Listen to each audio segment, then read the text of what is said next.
Okay. Live on YouTube.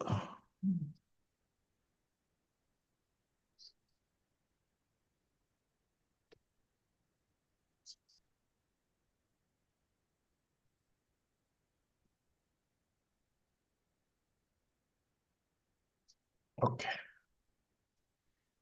Good. अस्तु प्रारम्भं करिष्यामः. Okay कुत्र अस्ति sorry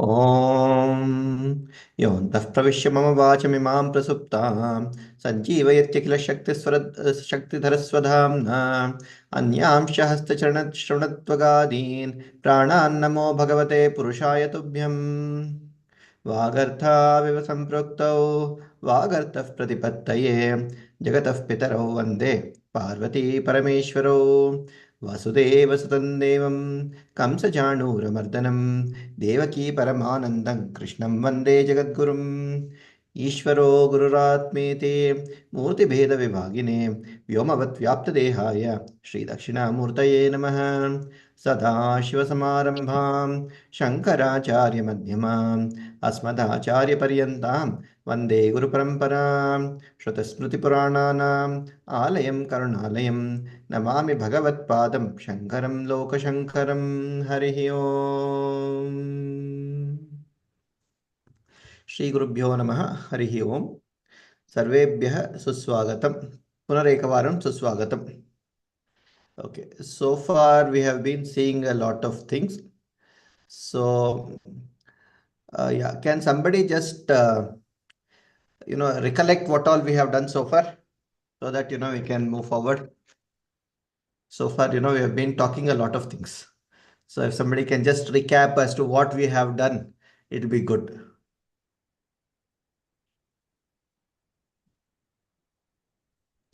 I think a bit about how the water stays on the lotus, and so how a person has to be unattached and all that, and also about the karmas and how it affects us, or the nitya karma and I'm sorry, that papa karmas, how does it affect us, and then a part of it, how it is used in this janma, and what are the effects of it. Satyam. Nalini Dalagat Taralat Chapalam. That is what we discussed in the last class. That was the shloka we saw. And then we went on to see the Shaddari Vargaha Ke Bhavanti. Shaddari Varga Sthane Pare Kim Bhavitum Arhati Etadapi Etani Api Drishtavantah. Shaddari Vargasya Sthane Shama Dama Uparati Titiksha Shraddha iti drishtavantah. Satyam, we were having a deep discussion around Shraddha and what is the sort of manifestation that Shraddha can take in various forms. Karmeshu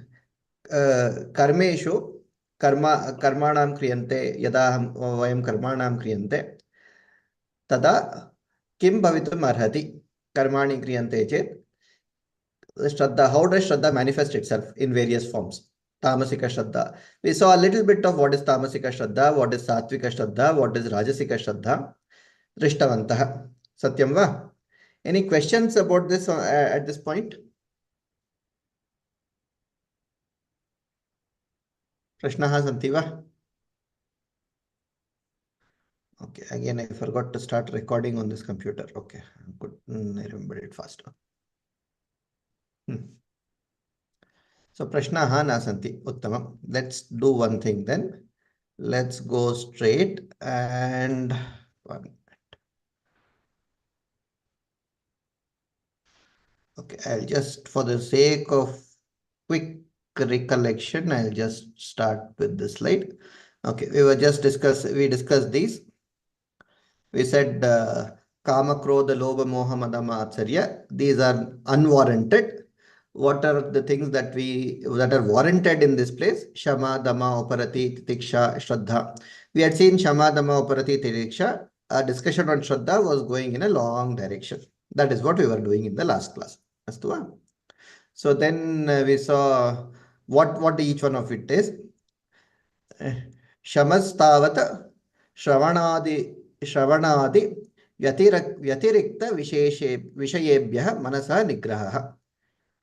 Having a hold on the mind over whatever the external sense organs are sensing. That is what we called as Shama. Dhamma was again, okay, then we saw this example.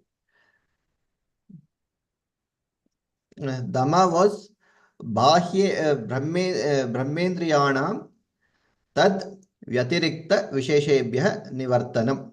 Stopping them from seeing what is externally too much or sensing things that we don't want. Now, as we were giving the example, you have your ears, you can't say don't listen. But how do you make sure that you are filtering out what is unwarranted?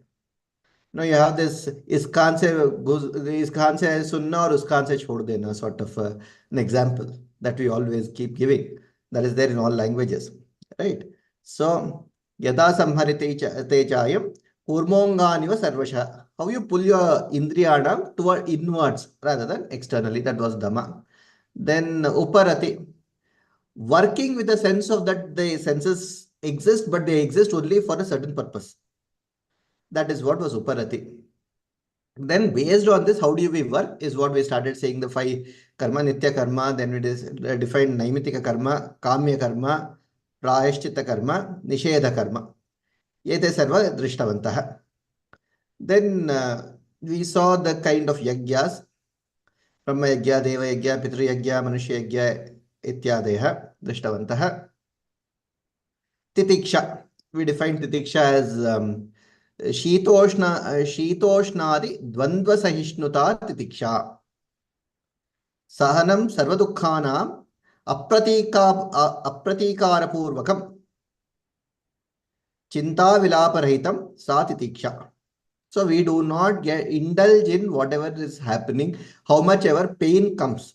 We take pain, but we do not suffer for the pain. The suffering and pain, distinguishing between the suffering versus the pain. Pain is a bodily function that will exist, that will continue to exist no matter what. So this is what we defined titiksha as. Then we came to Shraddha, which was a very deep discussion. Guru Upadishta Vedanta Vakyeshu Vishwasaha Shraddha. And this is where, Nagaprabha Mahadaya raised a very important question. How do you take this in, for instance?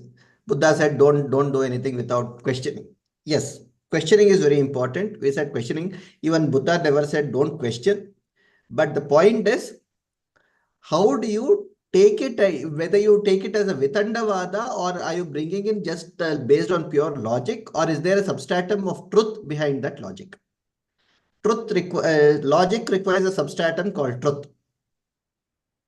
Logic cannot independently exist without a substratum called truth. Right? And then we said that logic should be based on that substratum of truth. Independent existence of logic is where it leads to what is called Vitandavada, or just, argumentative without reasoning without a reason. Okay, so that is what we defined Shraddha as. And we were seeing various concepts of Shraddha. We went through this, positive frame of mind, whereas faith, we were comparing what is faith versus Shraddha. We said there is no equivalence of Shraddha in an English, in the English vocabulary. Then we went on to say, foundation and techniques and the triangulation process of, this is where I was bringing in Saprayojana Sandigdha. If it is without a Prayojana, such Shraddha is of not much use. Right. Then we went into the other, this one. This is what Sushila Modaya was just saying. Nalini talagata jalamati taralam tadvad jivitam atishaya chapalam. This is what she just discussed. And based on this, we saw that we went in detail of this shloka. We also saw one more shloka. Yavad vittoparjana saktah, tavad nija parivaro raktah. Basically, your family is there till you are adding value to them. Beyond that, there is no value. And we all face that at different points in time. Young, old, everybody faces that at some point. Even you take a child, as long as it is playing with you, it is not creating a mess, it is okay. You are happy playing. The moment it starts, it's the mother's problem. Everybody points the mother to it, and it is the mother and the child that go and reconcile about it. Beyond that, nobody cares about that child. As long as the child is smiling and making you happy, you are with the child. The moment it starts crying and creating a fuss, we all run away from it. That happens at that age. It also happens at the old age. It happens in middle age. Every point in time. That is a fact of life. So that's what we saw here. And then this all we saw. Then we went into, as we were discussing Shraddha, we got into a little more concept of Shraddha to understand how Shraddha can manifest. So as I was explaining in the last class, this Shraddha is a concept that is coming out of the gunas. That's why you have guna Shraddha Traya Vibhaga Yoga. In Krishna brings out a very beautiful chapter around it. In the Jnana Kanda, that is the third triplet. So if you were to divide Bhagavad Gita, you would get three triplets. The first is about karma. That is if you take Tattvamasi Tvam, the Tvam Padartha is in the first 6 chapters.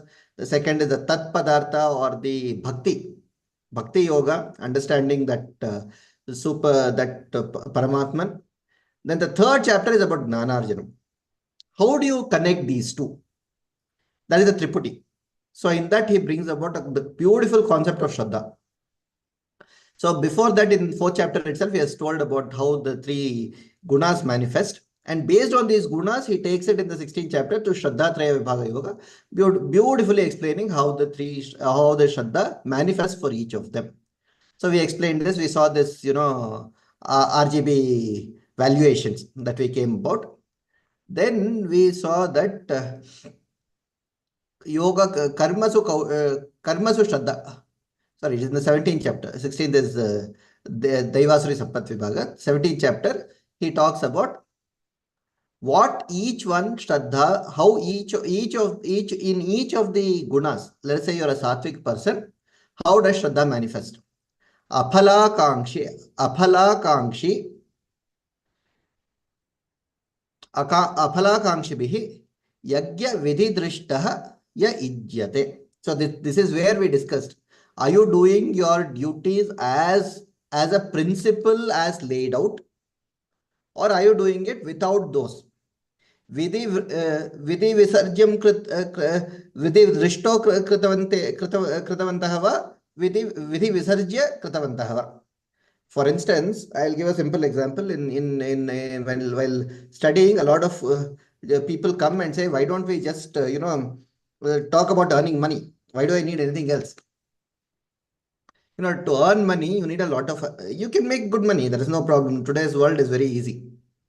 Now, that is an easy way of doing things. Now, do you learn the principles of earning money and then earn money? Or do you just go about saying, okay, this will work. I'll earn money like this. Right. So that is the yajna I was talking about. Yajna is not just about the sacrificial altar and then you keep giving. Any karma that you do can be done with a yajna bhava. Now, if you're aphalakankshi, without expectation, we'll talk about it in detail in today's class, perhaps, what aphalakankshi means. And then that is Satvika Shraddha. Abhisandhayatu phalam dambhartam, to showcase, yes, this is my valor, this is my courage. I need to now prove this to the world. If I do this, that becomes Rajasic Shraddha. Vidhihinam asrishtanam. There is no way. I don't care how I earn money. That's it. Whether I am stealing, whether I am doing wrong things to people, whether I am doing the right thing, I don't care. Vidhihinam asrishtanam. Mantrahinam. Mantrahinam is basically doing all the wrong things and getting whatever you want to get. That is tamasika. That can also be with full Shraddha. Ravana is a good example of Shraddha. He expressed Shraddha, But that was a tamasic way of expressing Shraddha. Not with the sattvic way. Now you choose what you want. Krishna, our philosophy is very clear. After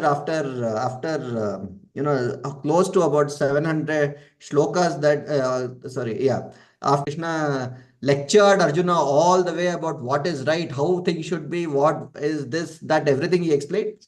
He told Arjuna, Yada ichchasi tatha kuru. As you wish, please do. As you feel right, please do. That is the freedom that is given.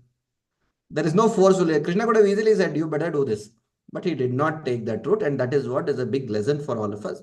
It expresses itself. Okay.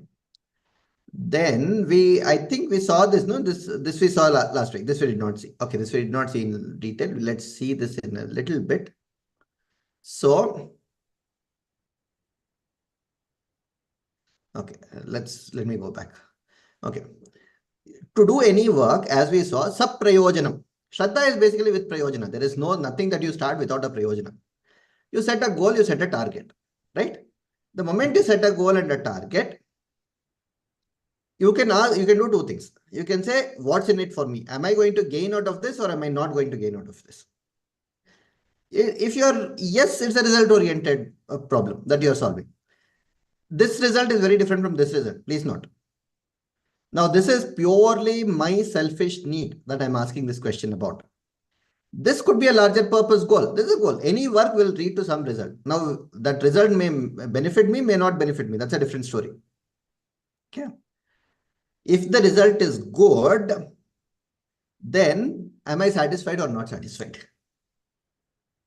Usually, if we go on this path of result-oriented path, we end up with a good result and say, why don't we aim higher? Why don't we go for a higher purpose? Right? Contentment is usually not there. Then it goes back to this again. Right? Now, suppose the result is bad, what happens? You can either gain from it, you can learn from it and then go back and set wisdom. And then you can go back to reset the goal. Or I don't learn from it, I get into depression. You see the cause for depression? The moment you ask this question and you are unwilling to learn, get into this state. Everybody is in this state of, I get a lot of students who come to me and say, I am depressed. Now, a lot of times they even qualify this depression. You know, Deepika Padukone once upon a time went through some depression. I am having that depression. Now, I have no idea how they are able to express that with so much of confidence and so much of alacrity that I am also confused at times. Probably this is exactly what Deepika Padukone went through. I have no idea what they mean by that. But yes, that is what is happening. The problem is that I am not able to satisfy myself. That is the key. There is no sense of, this leads to this can lead to two things. One, it can lead to even boredom. In which case you give up everything. That is an even more problematic state. So let me ask you all a question. What is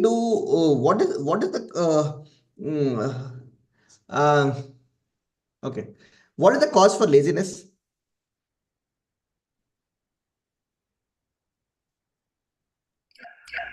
Aniccha. Lack of confidence. Lack of confidence. Lack of confidence. Okay. Who said lack of confidence? You said lack of confidence. Yeah. Okay. Now, why is there lack of confidence then? You don't believe in yourself. You don't believe in yourself. Why do you not believe in yourself?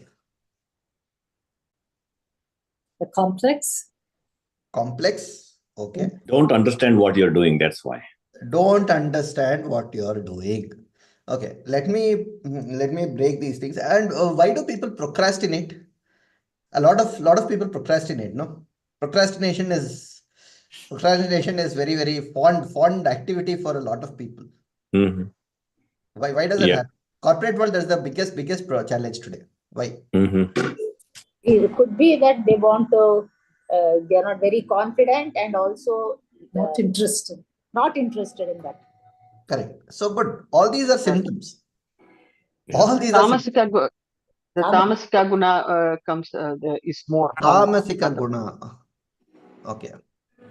I'll give you some research that has come out and that is very deeply influencing a lot of things. And this is very much written there in our, this is how our thinking is.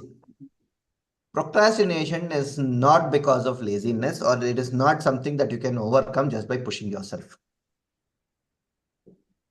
How many of you have tried if you have ever procrastinated? I'm sure all of us at some point in time, we have all done things.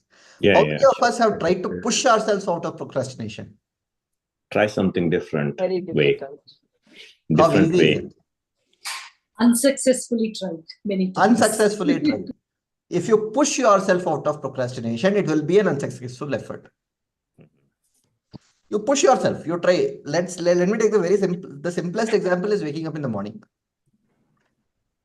All of us want 5 more minutes of sleep. No. Okay. Yeah. Some of us want. Okay, forget sleeping. At some point, we all want to do something that is procrastinating. Mm-hmm. Can I push myself for 5 more minutes? 5 more minutes. That 5 more minutes ends up in 5 hours. Mm-hmm. Not necessarily in sleep, maybe in some other way of procrastination. Right? Yeah. The single biggest cause for or rather, the only cause for procrastination is that you are not liking the job that you want to do. Right? That's correct. If you are not looking, let's take the example of waking up in the morning. If you're not looking forward to what you plan to do the moment you wake up, or that bigger goal is not clearly set, there is no way you're going to wake up. Mm-hmm. Trust me, you can try this. You've had a bad previous day, you don't want to go to the office the next day morning, you want to sleep. That is the only factor that governs a lot of things. Not having a clarity of goal is what drives procrastination. Laziness, boredom are all just symptoms. They are not the cause. If you don't look forward to the activity that you want to do with a clear set goal, then it necessarily leads to procrastination in one way or the other. That's why in all activities, every single activities, look for a small goal that will satisfy, that will bring contentment. The moment you said that, a lot of things change. Immensely change. Yes, But you Chitra. don't procrastinate all the time. I mean, I agree with this because there are things that you like to do, you will never procrastinate. You'll always finish it. So, but Exactly. there are some things which you just put off because there are Yes. things that will give you more joy or in doing it. Yes. Yes. So you end up doing that. Yes. 1 minute. So Let's what take about Chitra if the Mohdaya. person likes to 1 minute sleep? more. Let's take Chitra Mohdya's question and then we'll come back. Yeah, that regarding procrastinating, I want to share my personal this thing, Mahodaya. Actually, when my son was studying, he wants to study some aeronautics, some course, but he doesn't like biotech in that way. By forcing him to study that, so I asked him one day, okay, so do you like this subject? He said not interested because even school onwards, biology, that part, he will not attend that questions. Very stubborn because drawing long answer, he does not want to do that. Then I asked him, then why you joined? Instead of nothing. I like that answer, Mahodaya. Through him, I learned. Instead of I have to teach him, but through him, I learned that is, instead of learning nothing, something I'm learning. Now I started learning. Now I like to learn. And my friends are also too good. So in that way, he said, Purpose. I like that purpose. answer. You are drawing a purpose for yourself where probably no purpose existed before. Correct. Yeah. Yes. Basavaraj Mohdaya, you were saying something. No, my question is, okay, if a person wants to get up and walk, he likes to walk, but now he wants to sleep more because he likes to sleep. So there is, there's that what you can say, kind of ambiguity. Yeah, competition. He wants to do both. He likes both. He likes to walk as well as likes to sleep. So I think at that time, this kind of procrastination or laziness happens more because naturally a person tends to pick the easier one, So simple. between these two. The solution for this is simple. Find a purpose in that walking. Yeah. Find a purpose in that walking. Say, let's say you go and eat, let's say you love gulab jamun, you go and eat a gulab jamun at the end of that walk. You look forward to the gulab jamun, and walking is just a process. As Jayapalamika Mohdya said, biology is just a subject. Learning is more important. So you put a higher goal for that. You put a higher aim for it. That's how these things get solved. See, it's all about the mind is a blinds neutral entity for us. How do we make it accept certain things is very important. Shanai Sharai Rupamet. That's what Krishna says. Bring it slowly, bring it to your within control. Parvati Mohdya, you were saying something. No, it was me. Like certain things you have to do, like really an example, decluttering my house. But I just hate that getting rid of things that you don't need anymore.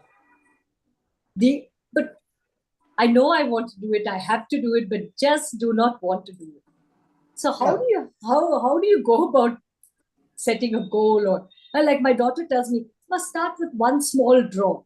Yeah, start with one small drawer and then that's it. You don't want to look at the next one. So that's because the purpose is purpose there.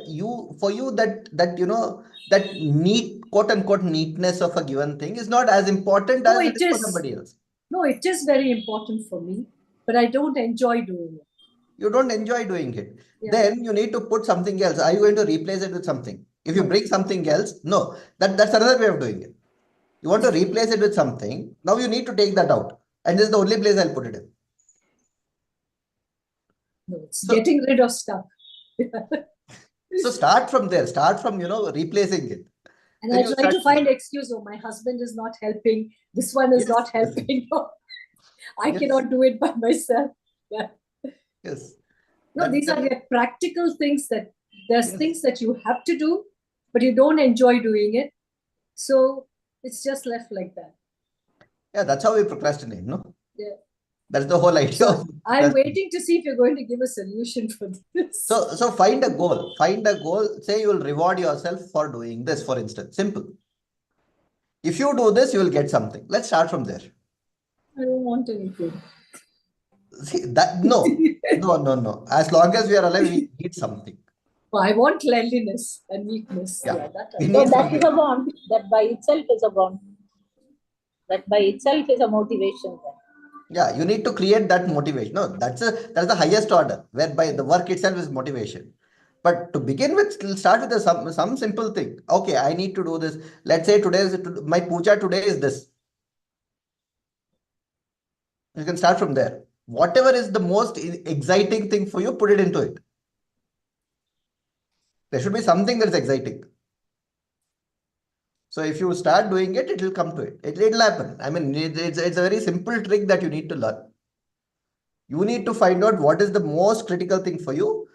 Attach that critical thing to the thing where you're procrastinating. And it will come. Career change. Acharya, what is the meaning of procrastination? What is the meaning of this word procrastination? Procrastination. Bhavatyaha ध्वनिमुद्रिका बहु सम्यक् नास्ति इति मन्ये. Okay. Procrastination means not acting on something. So let us say you want to do some work. कर्तुम् इच्छति, कर्तुम् अनिवार्यं. तदपि मनः वदति मा करोतु. I am very bored. I don't want to do this. Yeah, differ from doing it for the time. Differing. Put off. Differing. Putting it off. Putting the work off. Yeah. अवगतं वा महोदय? मृणाली महोदय?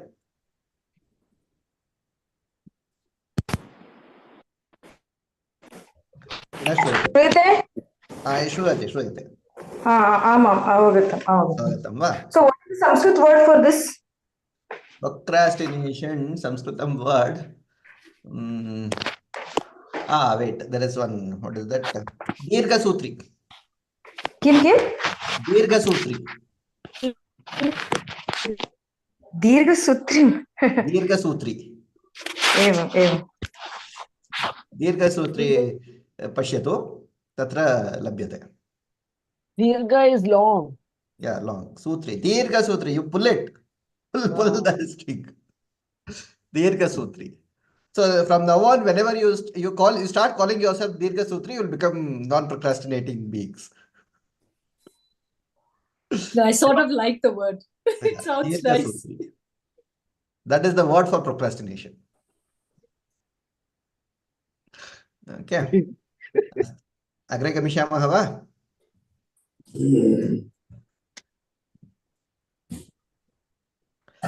Astu. Okay. So now we were talking about this sadness, depression, etc., etc., etc. Okay. So let's see a little more into this. So let's say there is wisdom. Oh, okay, I learned from this. Now there's a contentment and fulfillment in this. Okay, I failed. It's all right. I didn't get what I wanted. See, as I said again, the work itself might have brought the satisfactory result. Let us say you are working on a big project. The project is successful. The result orientation was you getting credit. Suppose you did not get the credit for doing it. Happens every day, day and night it happens. It's a day-to-day problem, right? Now, this is where the result orientation is. The result orientation is not here. So you can either say, yes, I don't want to learn it. You can get into depression because of that. Or you can say, yes, it's all right. I will learn from this. I'll improve my ways of working. I'll change my way of working. Okay. Then you become contented, thinking, okay, the work was good. It is satisfying. Okay. Then, if in this depressed state, again, you can either engage in work or not engage in work. If you start engaging, that is the best way to get out of depression. Anybody will tell you that. Keep working your way through depression if at all you are not happy, unhappy. I mean, there is no word, I don't like this word depression because there is no such thing. The thing is that you are in a phase where you don't want to work, where you are demotivated. Demotivated is a better word than depression. You are demotivated, that's all. Royally demotivated is a bigger way. So keep working towards whatever you want to work and then reset. This cycle will go on. The other thing is, if there is no result orientation, if you say, what's it, I'll take out this what's in it for me and say, I'll accept whatever is there for me. There are two ways of doing it. This is how much credit I need is one way of telling your boss. Another way of saying is, whatever credit I get, I'm happy with it. Right? Then it leads to a no result orientation. You are always satisfied then. So this is a good algo to go through if you want to go through this. It may look a little complex, but this is how it works. No, but if you're all the time satisfied, how much motivation will there be? You'll never achieve anything. That's not true. That's not true. The more you are satisfied, the more work you will do. Trust me. The more see, okay, there's a difference. More contentment. There's a difference between satisfaction and contentment. If you're satisfied, it's about, okay, I worked for this, I got my money, I'm done. That is satisfied. Okay. Contentment is just out of work. Contentment is not out of it is not related to anything external. Contentment is within. If you're contented, you will say, okay, fair enough. Let me see how I can do this work differently. There may be no monetary gain at all. But sometimes you end up doing nothing if you're content. If you're satisfied, you'll end up doing nothing. No, if you're contented, if you're content. You'll end up doing a lot more work. May not be that work, maybe doing a different work.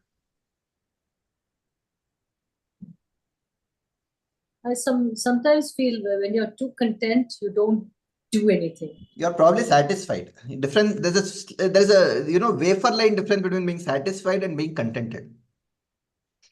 No, contentment, I feel like you don't want anything. No, contentment is not about not wanting anything. Yeah. Contentment you're okay with whatever you have. Not okay. Being happy with whatever you have. Yeah. Okay. So you're not going to achieve anything more. You will. You may You may not achieve. You'll work more. Like if you are contented, you would like to work some more on the same subject or something to experiment more. Let me ask you a simple thing. What is the most satisfying? Okay, so let's take the word satisfying. What is the most satisfying work that you ever do? Are you asking whom? You, yeah. The most satisfying. The time I spend with my family. With your family. Yeah. You're contented with it, but still you continue to do that, right? Yeah. Yeah. Why? But it's the same contentment. It's not increasing. Yeah. I mean, there need not be a level shift at all, but still you want to spend more. Yeah. You don't mind having a little more time with your family. Yes. Right? Yeah. You're still contented with whatever you currently have. No, I want more time with them. I agree. But someday, let us say you get a little less time. Yeah. You're still contented. More time, you'll still be contented. Same time, you'll still be contented. So then maybe it's not content, it's satisfied. Maybe. Yeah, there you go. Yeah, because when you have like withdrawals and I haven't had enough time with somebody, then that's not contentment, right? Yeah. So I'll give you the flip side of this. Let's say you get bored after spending a lot of time with somebody. Mm-hmm. That's a satisfying thing. Okay, enough of this now. Let's move on. That will never happen to you with your family. Yeah. Right. But let's say a random friend who you have not met for 5 years, you sit with them, you chat for 3 days. Let's say they come down, you chat for 3 or 4 days, but that's the end of your talk. Yeah, run out of subjects. You run out of subjects. Then you both are looking at each other, what to do. May not be the closest of the friends. Maybe may not be the best of the friends. May not be the family level friend. There are some who are with family level friends where you're equally contented, happy to spend time with. You don't even need to utter a word. Yeah, you don't have to talk. Yeah, I get that. Yeah. Right? So that is contentment. Whereas the other one, what I gave you as an example, where you after 3 days you are out of things, that's satisfaction. Okay, now I'm satisfied. Now we'll meet after another 3 years. Then we'll have accumulated enough to throw at each other. See, satisfaction can also come from a fight. Yeah. Right? You can fight with somebody and still be satisfied. You cannot be contented after a fight. And Mahodaya, when the contentment is there, you will not achieve. For who, when contentment is there, why should we achieve that? For whose sake we have to achieve? Exactly. So this question is taken out of picture here. What's in it from me is taken out if you are in a contented state. If you want a satisfactory state, then this is where it comes in. Srividya Mahadeva Vadatam. But this doesn't happen with bhakti part. We'll come to bhakti. Yes, you're right. When you're in the bhakti state, Shraddha is what leads to bhakti, no? Correct. Yeah. So we'll come to bhakti. With the next step, that is after Shraddha, you get to Samadhana, that is where bhakti comes in.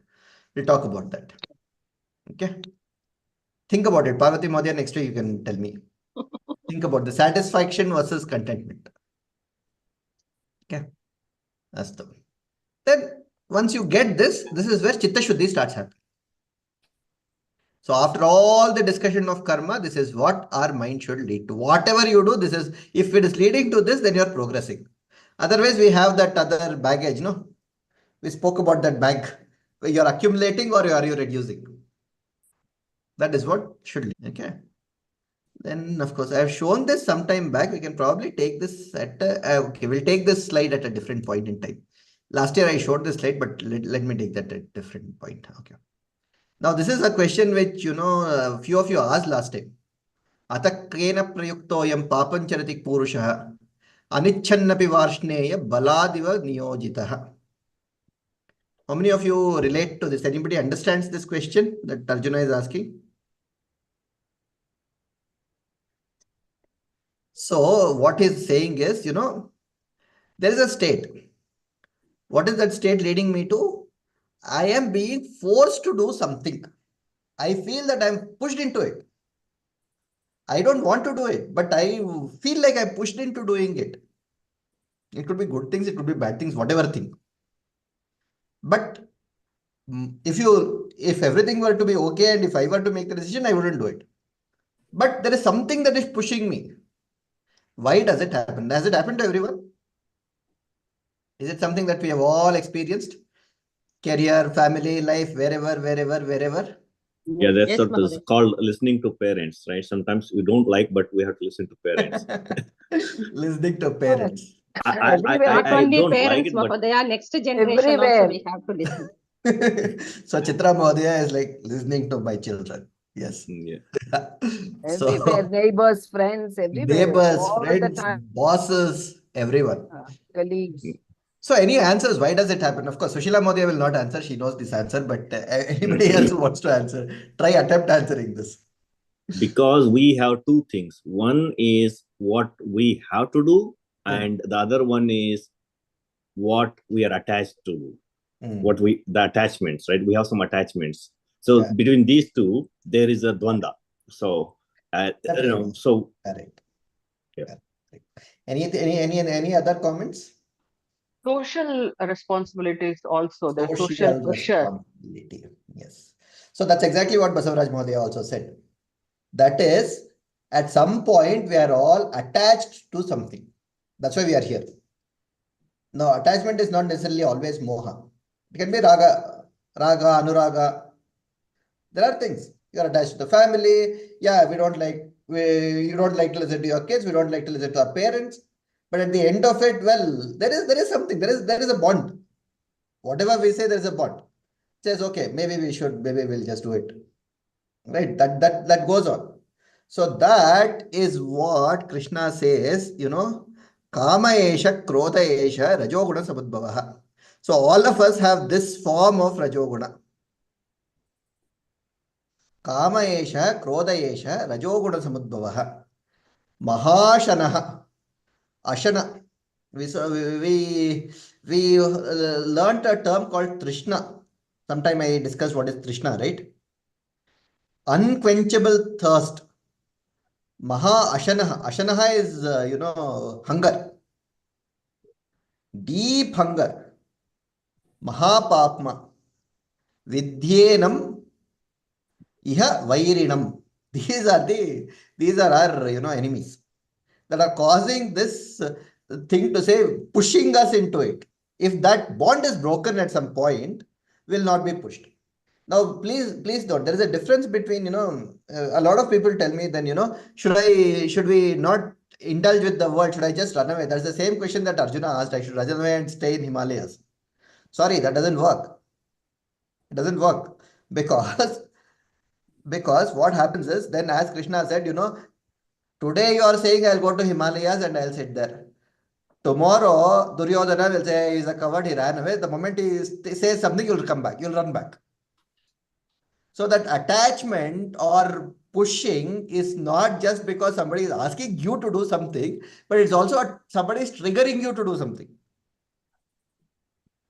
That is within.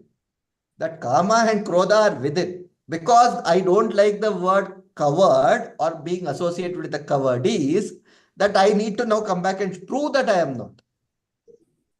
So that we are looking for that validation in some sense that is coming up there.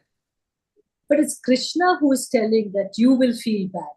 Arjuna doesn't say, I will. He doesn't say it, but what has he been doing so far? See, Krishna is teaching him. No, Krishna is telling him that if they call you a coward, you would feel bad. Yeah, that is his Rajoguna. No, see, he got called names so many times and he was so angry all over. Okay. So far, he has displayed that he's just repeating. There is what is called historical data. No. Okay. There is enough historical data to prove that point. Not that Arjuna has become wise overnight and he started telling wise things overnight. Right. It is not like, it is not a switch that he woke up one fine morning and said, hey, I'm enlightened now. I want to go to the Himalayas. No, in fact, there's a huge problem in a lot of, if you look at any of our Mata Sampradaya and Parampara, why are they in tatters? Why are they in so much of problem?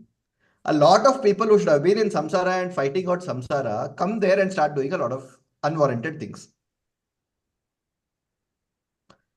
That is where all our that's where our Guru Parampara is lost out. No. It is one thing to say, yes, bhaktas are not going there. That is true. They're coming out. But there is also a set which is highlighted, very, very badly showcased, which is doing certain things which are not acceptable. Which is unexpected, which is not expected from that community. That has happened to some extent, which we have to accept. Okay. So that is exactly what Krishna is saying. You want to run away. There you'll start creating problems. You'll create a mess for them. And also you'll come back and create a mess around again for yours. Right. So unless you have washed yourself out of that karma, that's where we said last time, I think I mentioned this. Sannyasa should take you. You cannot take sannyasa. It is just like a cloth, a worn-out cloth, it will just drop out. Or as they say, Urvarukameva bandhanan mrityor mukshiyam amrita. That is the highest form. That is basically a cucumber. A ripened cucumber is attached, but it is just hanging on there. That's it. You hold it and it will come to your hand. Right. So that is what it is saying. That is the kind of detachment that you need. If you have that kind of detachment, if your karmas have purified you so much, then you are there. Welcome. By all means, you don't need to take any. Nobody needs to bestow a title on you that you are a sannyasi. It's not a title. It will take over. You are living in. You can be very well living in the same world, or whatever situations need. So that is the point Krishna is making. Okay. So that is another thing that I wanted to share. And I think with this, we will probably,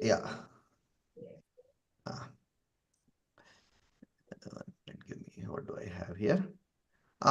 Yes. I think Shalini Mohdaya was saying this, no? Now, what is ahara? Shraddha in ahara. What is the kind of ahara we eat as in different gunas? If you're a sattvic person, what is the kind of food? See, there's a like and dislike for everyone.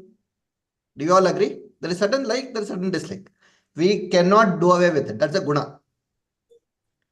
These also originate from these. So if you are a sattvika person, he says, Ayuhu sattva bala arogyasu arogya sukha priti vivardhanaha rasyaha snigdaha sthirahridya aharaha. So basically that is light on your stomach. Anything that is light in very simple things, that is something that is very light on your stomach is what a sattvika priya will like. Okay. That is what he is saying. Nothing else. Then katvam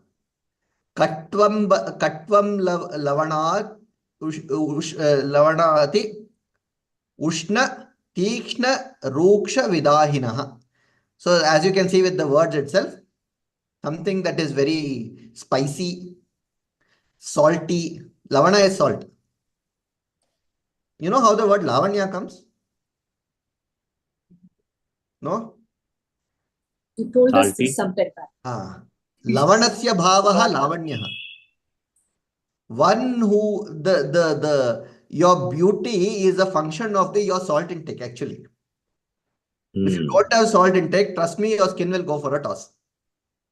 All those of you who want to have a beautiful skin, there are only two things that you need to be very careful about. One is your skin, one is your salt intake and your water intake. And how well your body is able to process these two. That is all. All the other things are just made up. You will lose. They're not permanent. You'll just lose out. All the anti-aging things will lose you out in no time. Right. So you want a good skin. It's all about water intake. Yeah. For those who think they are not taking any salt, in fact, there is a salt in the water. Yeah, there is salt in the water. Salt is very important. Yeah. Salt is the key thing for you to be in that. That's what creates a lot of good. This one. So high on salt, high on spicy stuff. Okay. This is Rajnika. And we have salt in vegetables and vegetables and fruits also have minute quantities of salt. So yeah. So this is what is the differentiation. Yes, all these have. But is it light on your stomach? Is it heavy on your stomach? That is the question between Satvika and Rajasika. Mm-hmm. Satvika is light on your stomach, simple. Okay. Rajasika is heavy on your stomach. Very spicy, very, very, one which makes your system, puts your system to a test. If your digestive system is going through a hard testing time, then you know that you're in a Rajasic diet. Simple. Lethargy. No, this does not set lethargy, by the way. Please note. Achha. This gives you a lot of energy. This pushes you to do a lot of work, because these kind of things, you need a lot of physical activity to actually digest it. I'll show you what sets lethargy. That is a tamasika food. Yata yamam gatarasam puti paryushitam chayat uchishtam api cha amedhyam bhojanam tamasa priyam. Raw meat. Okay. Then something that is, extremely fermented. Okay. So basically you leave, that's why, in India, especially, we cook every day, or rather every meal is freshly cooked. Right. That concept does not exist in a lot of places. People eat 3 days old meal. Keeping in the, there's a nice word for that refrigerator. They call it some wasted stuff to be kept in. So, that's Kannada. So you have this one. So that is what is Tamasika Priya. That is heavy on the stomach because your digestive juices are not fit for that. You need to generate a lot of digestive juices for it. Okay, so that is how in food it is showcased. I initially I didn't intend to bring this, but since Shalini Mahodaya raised the food concept in this, I just thought I'll showcase what Krishna is saying about this as well. Okay, Prashnaha santi va? Okay, can we move on to the next shloka? Can you go back to that slide again, please? I just wanted to see the last one. Yeah. It can be expressed and it can be expressed by anyone. Shraddha can be expressed by any. Okay, got it. Anybody and everybody. So there is this whole misconception that only Satvika is a form of Shraddha. That is not true. There is a Tamasika way of expressing Shraddha as well. They can be highly devoted. Right? Mahodaya, that is, once if we use that Satvika food, that morning time without alarm also, we can get up very easily. This is my experience. That is how you have trained yourself. Yes, there are lots of ways you can do. Have you tried other food before making this statement? Yeah, that also, other food also, Tamasika food here and all Tamasika food only, America and all. So that I'm finding the difference. So again, it depends on how you have trained yourself for it. So effortlessly are you, and another more important question. The question is, do you want to wake up? If you want to wake up, then the food will... No, I'm just giving a general generic example here. There are a lot of people who don't want to wake up in the morning. As I said, procrastination is a function of multiple things. So if you don't want to wake up, then you will start eating those food which will not want you to wake up. So you want to wake up is a different story. You look forward to the day. Yeah, best thing is fast on the night. Then definitely will wake up in the morning because you will feel hungry. Multiple ways. I mean, each one has their own. You'll be so hungry, you'll wake up. Yeah. I don't know, but yeah, this is a personal experience too for me also. As you're saying, if you're light on your stomach, like we've started having our dinner at between 6 to 7. And so if you finish by then definitely 4 o'clock is also not an issue. Yeah, but you wake up, and it should be light. Dinner should not be hungry. And you don't wake up hungry. I mean, initially maybe, but later you really love that light feeling. That light feeling is so good. You want to wake up just to have that feeling. Correct. But how many can you continue it for the 24/7, 365? Yes. If you're in your home, in your own environment. Yeah. When you're partying, when you're out. Yeah, you're able to, I think. That's the point. So those who want to do it, that's the Satvika pravritti which is driving the food. See, there's a difference between Satvika Pravritti driving the food. Then there are also a set of people who feel good about it and just take it for the sake of taking it for a while and then get back to the Rajasika, because that Rajasika Vritti will throw itself in. But So your that happens. your body type will also tell you, no? Exactly. Some of us cannot digest too much of fat or whatever. Correct. Your body type also dictates that, what kind of food. Exactly. Yeah, So same that's thing. the Like age. that only my body got adjust also. I'll give you a Satvika simple food only example. It's not, see, for those of us who are vegetarians and who do not take non-vegetarian, there is a vitamin B12. How many of you know of this? Yeah. European. Yeah. Yeah, B12. In the vegetarians, it's grained in and there is a storage capacity of it, because genetically we are brought up that way. But for a person who is having non-vegetarian and suddenly leaves it, out of zeal and says, this is working on. There are a lot of people who have had a B12 deficiency and just have passed out. So that's why when you're switching from one form to the other, there is a transition phase. That regime has to be closely monitored and taken. So it's not a switch, tomorrow morning I start doing something different. There's a gradual transition. The body needs to accept it. That's very important. Mm-hmm. And then the body, then accordingly you set the environment, you set the situations, etc., that will go on. Yeah, I also heard there is a little quantity of B12 we get from the dosa batter. And that fermented this one. South Indian foods are all fermented and they have a very high quantity of B12. Yeah. So even the curd you have very khatta curd. Yeah, right. That also is high in B12. So it's not like we have zero, but we do have very little quantity compared to those who very eat little meat. Yeah. It's very, very little. Yeah, there are, and that's why they give that fermented rice to people who are deficient on that. Yeah. That is the only source of B12 for vegetarians. So that's where, a lot of these new age people come up with things like, tomorrow I'm going to become a vegan, tomorrow I'm going to become this, tomorrow I'm going to become that. Well, good luck. Yeah, they will have your problems. And then they have to shift back because the body is not allowing. There's a regime. I'm not talking about non-vegetarian, Mahodaya. Even garlic, onion, also tamasika food or rajasika food, something. In that way, I'm saying. And coffee, more if you drink coffee, tea, also rajasika food in that. So you can classify everything based on your body requirement. That's a different thing. Enjoy what you like, Chitra Mahodaya. So, stick to what you like. Your body is dictating what you like. But be aware that this is the regime. And if you want to transition, be wary of the changes that you will be expected to undertake. Yeah, correct.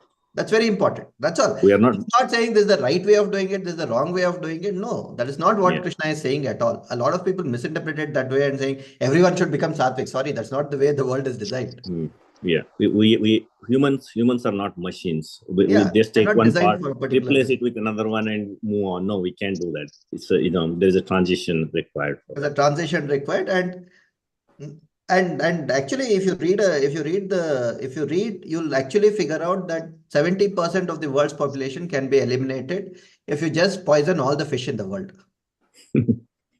Yeah, that's true. That's a fact. Most people in % of the world's population just depends on fish. Yeah. You go to Japan, you'll not find vegetables so easily. We are very, very blessed to be in this country where we have so many things. Yeah. And they don't even consider that as non-vegetarian. That's a lot of people don't do. Yeah, but all that I'm saying is there is a way of doing things. Yeah. So whatever suits your body, whatever suits people, that's a way of doing it. That is what it is coming to. Okay. Astu. Okay, Mahodaya, I have to log out in 1 minute. I have a meeting. Dhanyavad. So let's move on to this next shloka. Yavat pavano nivasati dehe tavat prichhati kushalam gehe. Gatavati vayo deha paye bharya bibyati tasmin kaye. A very, very simple and a very powerful message. You know, in Yaksha Prashna, Yudhishthira is asked that question by Yaksha. He says, there is what is the most astonishing thing that you find in this world? You know his response? He says, mind is very faster than that. No. That is you wind. see death every day and you think it's not going to happen to you. Yeah. So he says, everybody, whenever somebody passes away, whenever somebody dies, people sit and cry and mourn for that person as though they are never going to die. So there are only two permanent things in this world that we know of. One is death is imminent. We will all face death, right? These are two things which we know, which we very clearly know. First thing, we'll all die, correct? Second thing we know is, we know that we do not know when we will die, correct? Did we discuss that story of that Garuda and the squirrel? There's a beautiful story. So there's a yajna going on somewhere, and Vishnu has come to take the offering in that yajna. Just take it as a story. It's a beautiful story to begin with. Okay, Vishnu has come to take the offering in that yajna, and of course Garuda has brought him. Garuda being Garuda, he has brought Vishnu, and Vishnu is inside. Similarly, Yama is invoked then. Yama also comes. Now in between, then there's a squirrel sitting beside the Garuda. So Garuda and squirrel are chatting, and they're all very happily chatting with each other. They've become good friends in the meantime when the yajna is going on. Next, Yama comes to take the offering. When he's going inside the yajna, he sees the squirrel. He sees the squirrel and very intently gazes at the squirrel. Okay. So intently he gazes. Now the squirrel, obviously, if Yama is gazing at you, then you are bound to be a little jittery. So gets a little jittery. Yama goes in. And then seeing that this squirrel is a little flustered and it is, sweating, Garuda says, probably the way he looked at you was not right. There is something going wrong. So maybe what should you do? The squirrel also asks, what should I do? It's so very flustered.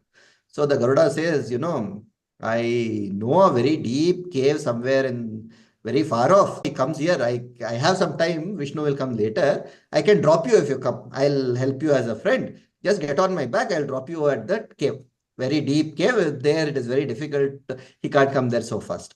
So he says, okay, the squirrel also hops onto on the Garuda, and the Garuda flies out and drops him in that cave and comes back, thinking he's done his job fantastically.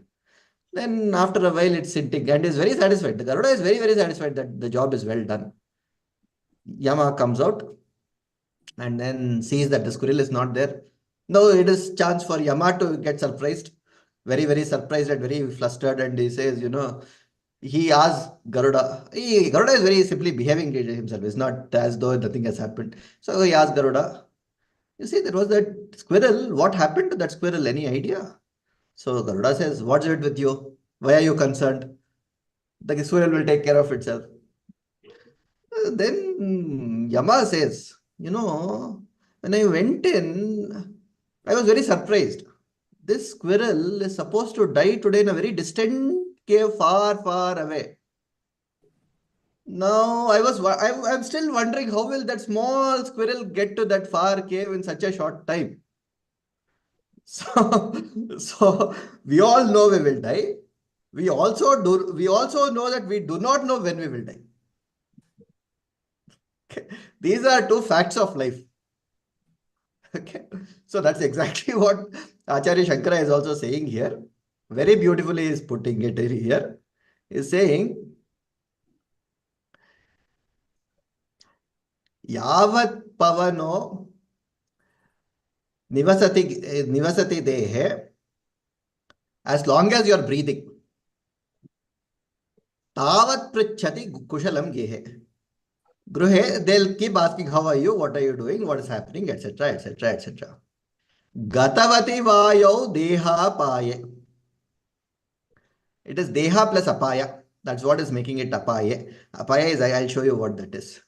Once this vayu is out, even your closest, here is the case of your spouse. Let's take it as even your spouse who has been the closest to you throughout your life will be afraid of you. Will be afraid of not you, will be afraid of that body. Is it true? How many of you are happy with a body lying around with you for a long period? That is why it is burnt also. They don't. No, that is the point. See, if it's not burnt, if the right things are not done at the right time, there's a reason why it is done in a specified time. 2 hours or something. Whatever time. Ways to keep it for a few days also, but okay, whatever. But within that time period, if it is not done, everybody is afraid. I mean, fear is just a way of expression, but everybody is at least flustered to say, when are we getting this over with? It's a time-bound exercise. You can postpone all your other things like marriage, children's festivals, or doing all the samskaras. But this is one samskara which nobody will ever, postpone. Not only the body. Also, the name changes. Not only the body, even the remains of the body is not to be when people are. Exactly. So everything goes with it, no? And this is true in every form and shape of every form of the world. This is a universal statement.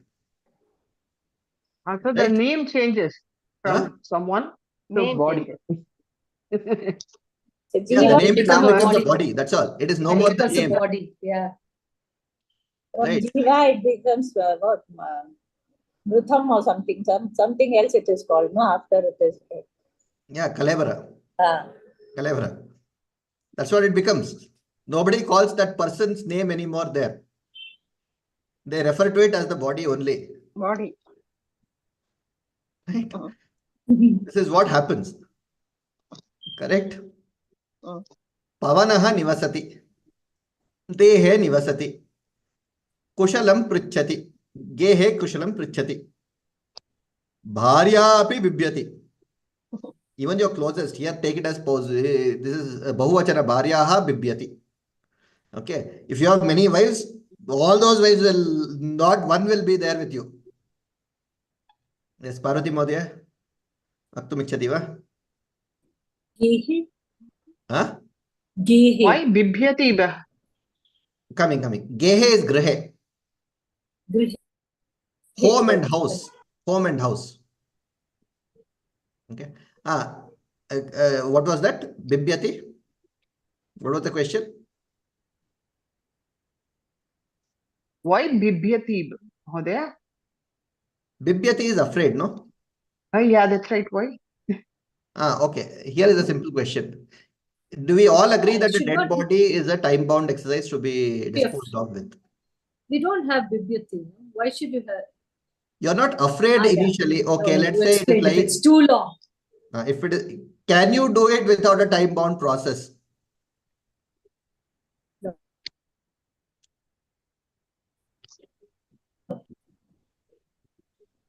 Here, bibyati is used as a placeholder here. It's a placeholder. Basically, everybody wants to get, the meaning is everybody wants to get rid of it. Correct? Is there anybody who says, no, I live with it? You cannot, it will anyway decay. Correct, no? And it will be a problem. Right, problem. The right word is problem. There you have given the answer for that. Instinct. The closest person will also find it to be a problem. Can we express it that way? Right? Even the closest person to you will find that body to be a problem once you are not breathing. Is that a fact? Yes, 100%. It's a harsh fact, but it's a fact. How much ever hard-hitting it is a fact. That's what Acharya Shankara is doing here throughout. It's a hard-hitting fact on all of us that we need to reflect upon. Right? So let's see a little bit of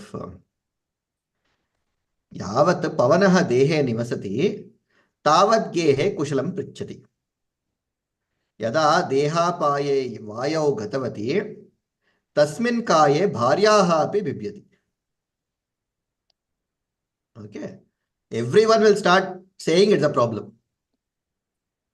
Everyone will say, that body lying there is a problem. Nobody will want to live with it.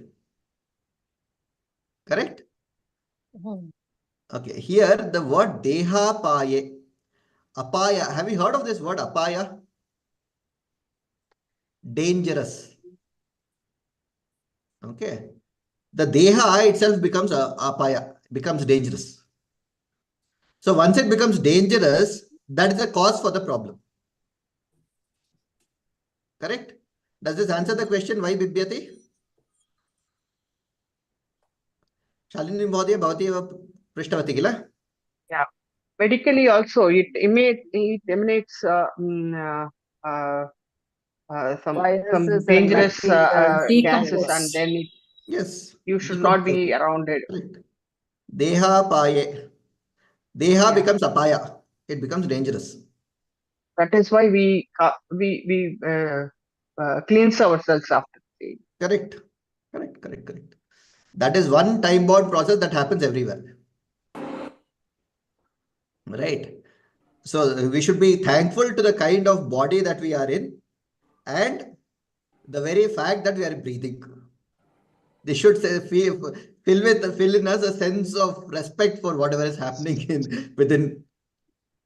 Right. Yes. So yeah, let's see what is happening here. Yavat pavanaha pranapano sharire prachalatah tavat grihe yogakshemam anuruktaha bhavati. There is everything is okay. You may be fighting, you may be laughing, you may be screaming, you may be happy, you may be sad. All that is secondary. But all that is possible only till the point there is breath in the body. The moment the breath is gone, everybody will see it as a body and not as you, not as an individual. Fact of life. Anybody disagrees on this?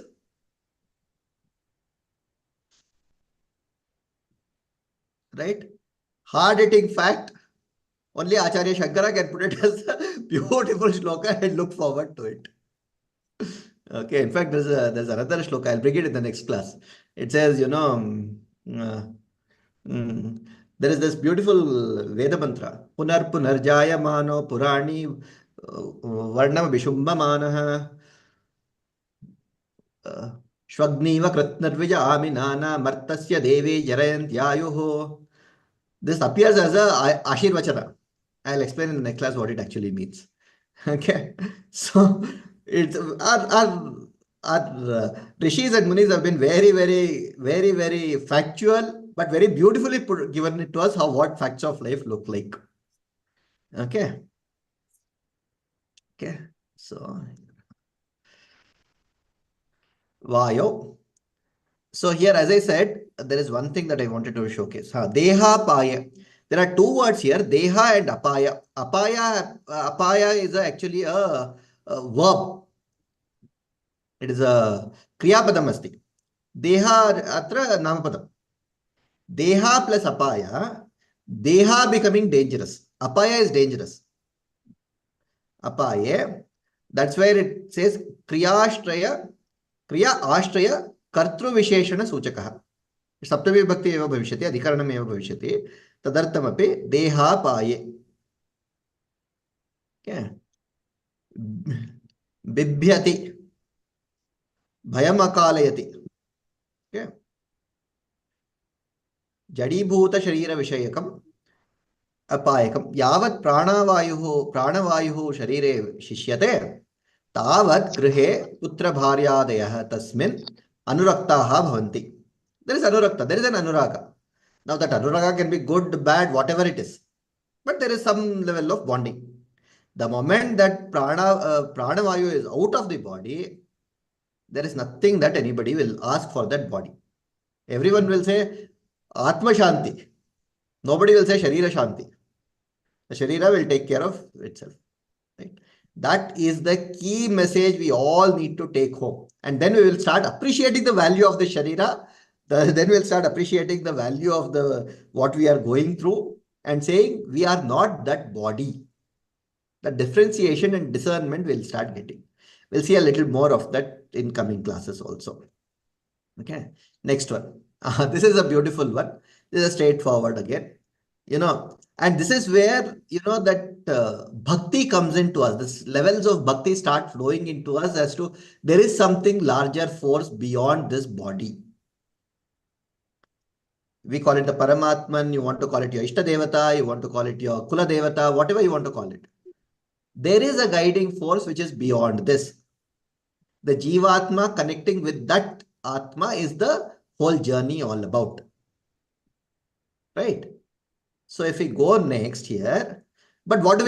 Do we connect with it always? Do we always remember and always connect with that Ishta Devata, Kula Devata, Paramatma, Parabrahma, whatever? What we do is again told, even though this is a fact of life and one day we are all going to run away, we're all going to go away from this body, what do we indulge in? That's exactly what Acharya is saying again. Balastavat krida saktaha, tarunastavat tarudi saktaha.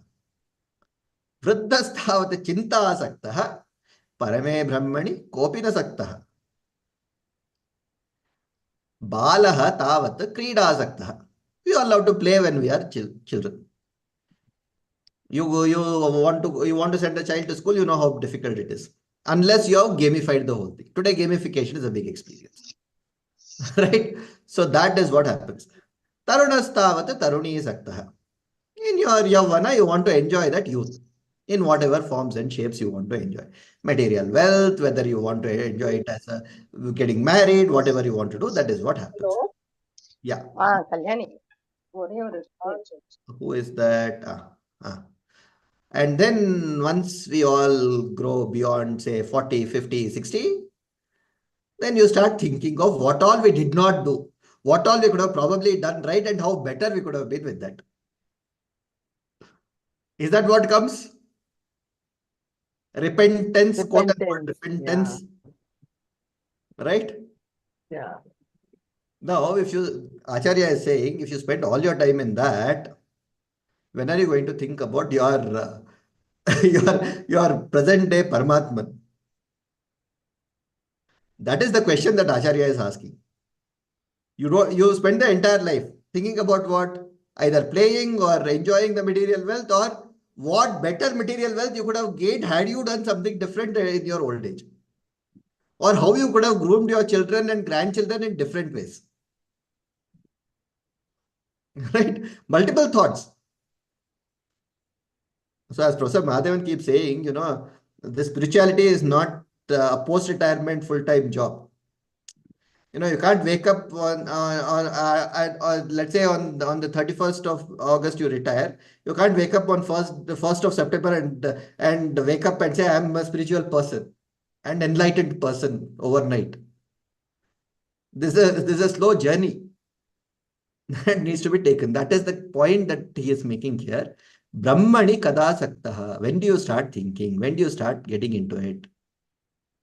Balaha asti tavat krida saktaha. This is a very straightforward, this one. I don't think there is too many questions around this. Very straightforward. Any questions around this? Straightforward. So let's just go. Balyavasthayam kelyaha. Yavane triyam. Spouse, looking for a spouse, looking for your indulgence, looking for your material wealth, etc., etc. Vardakyam. Oh, if only I had done that differently 25 years ago, probably I would have been better off today. That sets in for everyone. Srividya Mohdaya vadatu. By asking this question, is Shankara guiding us to start early? Yes, very early. As fast as you can. Okay. See, there is this whole misconception that, don't get children into spirituality because they'll become sannyasis. There's a whole lot of this going on in a lot of circles. I know that is not how it is.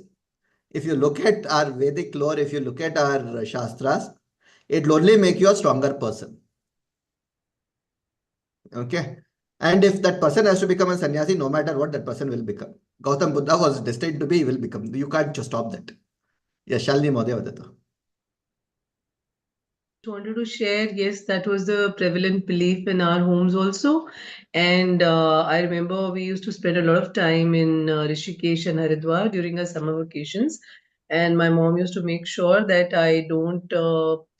This was an unmarried aunt of my dad's who used to take us to for the meditation things.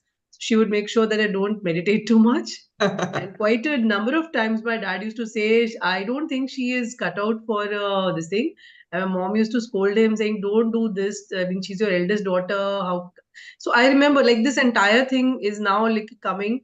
So when you said we should not waste time, or you have that repentance, my repentance is why I didn't come to this line before. I should have, not listened to my parents or whatever. But yeah, what could have, I mean, what should have happened then could have happened. You can't really, repent. There's no point. But my repentance is on the other side. I wish I had come to this side earlier. Thank you. Bulava aata hai, they say. No? So that is not the point. The point is that, see, Right. everyone is on a path. And that path, it is not the speed with which you are going. This is not a path where you can measure things by the speed. You cannot compare, oh, that person passed, that person went so fast, I did not go so fast. No. This is not how it goes. In fact, Bharati Tirtha Mahaswami of Sringeri recently narrated a very beautiful anecdote. I said, this is in a very storified manner he told. There were two bhaktas. One was chanting Vishnave Namaha. That is the right way of pronunciation. That is the right Chaturthi Vibhakti Vishnave Namaha. Vishnu Ukaranta Pade. Chaturthi Vibhakti Vishnave Bhavishyati Vishnave Namaha. He was doing a japa of Vishnave Namaha, Vishnave Namaha, Vishnave Namaha. The other fellow did not know Vyakarana. He knew only Akaranta Pada. So he was always saying Vishnaya Namaha, Vishnaya Namaha, Vishnaya Namaha, and that was his bhakti. Now, the point is that Vishnu appeared in front of both of them. Okay. So, now it's all about how you take it. This fellow who was doing a Vyakarna based argument and doing a very right way, he got annoyed. He got jealous. How can you appear in front of him? So, the point here is that how do you get rid of these? You see, your whole karma is all about getting rid of these Shadari Vargas, as we saw. Jealousy is one of them. Right? If you have not learned that, then there is no point in whatever you are doing. The speed with which we go is not important. How we are going, whether we are on the right path, whether we are progressing, whether we are doing that is what matters. So that is the message here. When he says, you have spent all your life in doing all this and never have you thought about even a single step that you take. There is always a beautiful thing that you take one step and the Paramatma will take 100 steps for you. That is something that is very important. So, yes, this, as you rightly said, there are many families even today where they say, you get into this and then you will not lead a good life. It was there earlier, it was there today. Siddhartha is the best example, no? That was Gautam Buddha. They kept him in the confines of the palace for so many years, and then suddenly he said, no, bye-bye. That's about it. So the earlier you start, if you're a family person, trust me, it makes you much, much stronger as a family person. You will face difficulties with much stronger willpower and you will know how to take it. That's what journey on this path will lead you to. Yeah, so to understand also, you need life's experiences. Because Correct. even as a child, you only need Ramayana as a story. But as you grow, you learn your understanding, but your life experiences are also equally important to appreciate and to learn. Correct. So that is where it comes, so somebody was asking, I don't understand Gita. Why should I learn Gita? This is a question that is usually asked. If you don't make me understand, why should I by heart? Why should I know the shlokas? The point is, if you know the shloka, at some point your understanding will come. But if you don't even put in the effort to say, okay, I may not understand, let me take it. If that Shraddha is not there, then you have lost it. The Shraddha is where we need to build we need build that Shraddha in children and they'll go a long way. That's all you need to tell them. If they say we don't understand, this is not logical. Yes, I agree. This is not logical for you right now. There are many things that are not logical. It is not logic. So the simplest example, this is very oft quoted by Professor Mahadevan, very beautifully quoted. All of us know our date of birth. All of us know our date of birth. How many of you can prove that it is your date of birth? You can't prove, probably your mother can. Yeah. No, your mother also cannot. Probably she was unconscious giving birth to you. She never had the time to look at the watch. Sorry. We have the birth certificate. Yeah, that birth certificate is also by somebody else, no? And also because the doctor said so. The doctor or the midwife said, okay, this is when this child was born. You are willing to believe a random person there and say, yes, this is my time of birth and date of birth. But then, and that is totally on a belief system. Trust me, it is not based on any scientific evidence that is recorded anywhere. At least so far, nowhere recorded. Probably in future, they'll start recording all that and put timestamp on the child's head and all that as the this appears and all that. But it's a different point in time, right? That program chip is still not existent. So there is a huge leap of Shraddha that we have all taken. Right? None of us knew what time was or day was or what it was at that time. Our mothers who are giving birth to us were probably in so much pain that they had no clue what was happening around or had no clue what to look at. Right? It is only that midwife or the doctor who was present there who said, okay, this is the time. Let's record this time. Let's record this date. Finish. And that we carry it throughout our life, and our whole life depends on it, by the way. Every single marks card, every single career, every single move you make, every single, you take the Jataka, you make the whole lot of things around it and then go about. Everything depends on that one person's word. Right? If you can believe that, then there is so many more things elaborated elsewhere. So let's get realistic about these things, right? Okay, let's move on. Yeah, this we just saw. Balyavasthayam sarvopi kelyam asaktah bhavati. Yavane tu striyam vardhakye chintayam asaktah cha asaktah bhavati. Sachidanande brahmani tu kopi na saktah bhavati. Okay. Okay, I wanted to start on Samadhana, but then I think, okay, with this, we'll close the discussion around Shraddha. Okay. And we will talk about Samadhana in the next class. Astuva? Samadhana is a lot of this one. If we have about 2-3 minutes, so we can take a couple of questions if there are any or any comments or thoughts. And regarding Shraddha Mahodaya, but my question is, Antima Kale, Yam Yam Vapi Smaran Bhavam, that sloka is there, Yes, no? In yes, that, yes. that is also one of the reason that Shraddha based, no? Correct.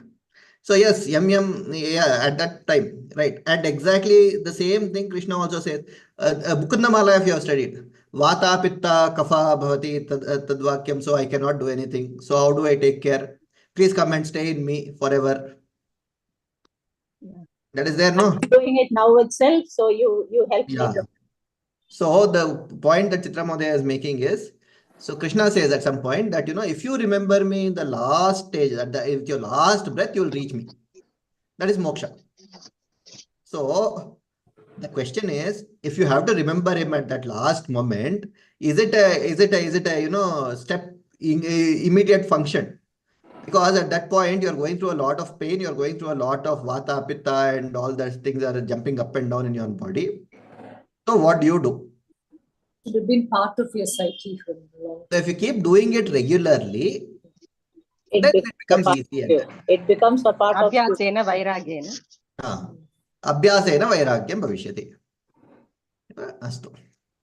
Okay, स्थापयामः वा?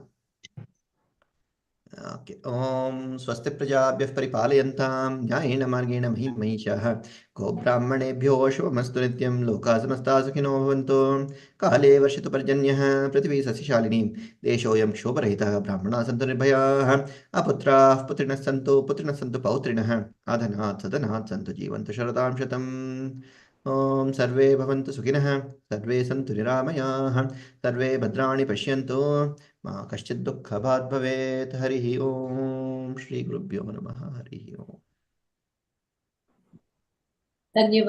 धन्यवादः धन्यवादः।